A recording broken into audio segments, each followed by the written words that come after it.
رابطه های پنهان غزال عنایت و نامزد شدن وی به بار سوم.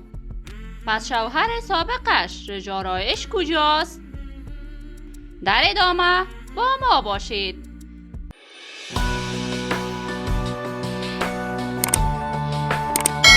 سلام، شما را خوش آمدید میگم به یکی دیگر از ویدیوهای من.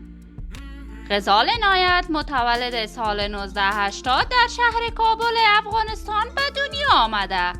پدرش پشتون و مادرش دری زبان می باشد.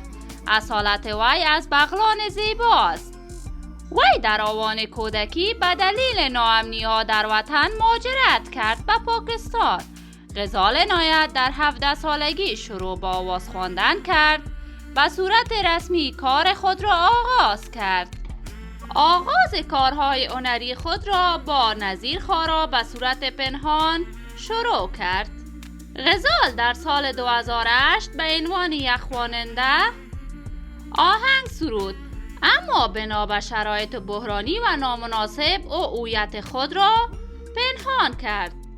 غزال چهره و هویت خود را حتی به عنوان یک خواننده به خانواده خود پنهان کرده بود تا زمانی که وی در سال 2011 به کانادا مهاجرت کرد.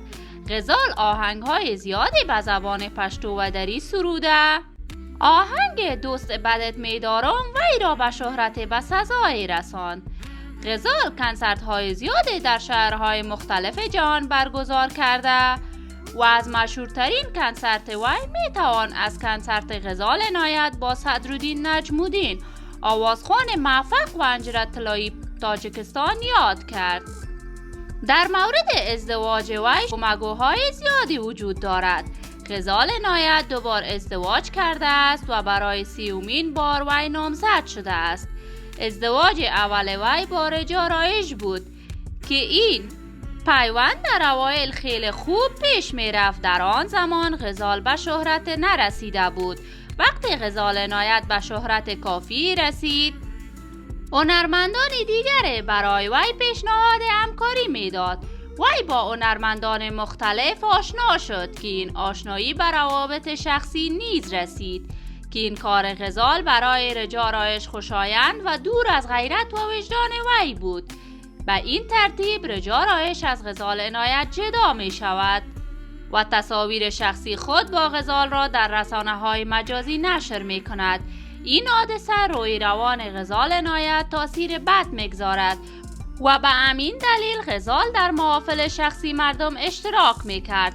ازدواج دوم غزال با یک مرد تاجیکی می باشد که این ازدواج از روی بی‌اعتمادی زیاد از بین می رود. اما اکنون وی با یک شخص دیگر نامزد شده است که اصلیت وی معلوم نیست.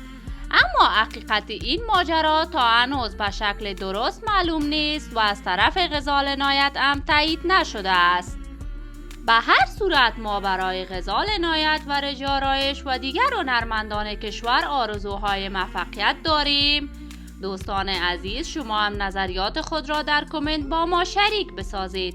سپاس که تا این دم بیننده ویدیوی من بودید. اگر تا هنوز چینل من را سابسکرایب نکردید، پس برای حمایت از من علامت سابسکرایب را فشار دهید، ویدیو را لایک نموده و با دوستان خود شریک سازید. تا درودی دیگر، بدرود.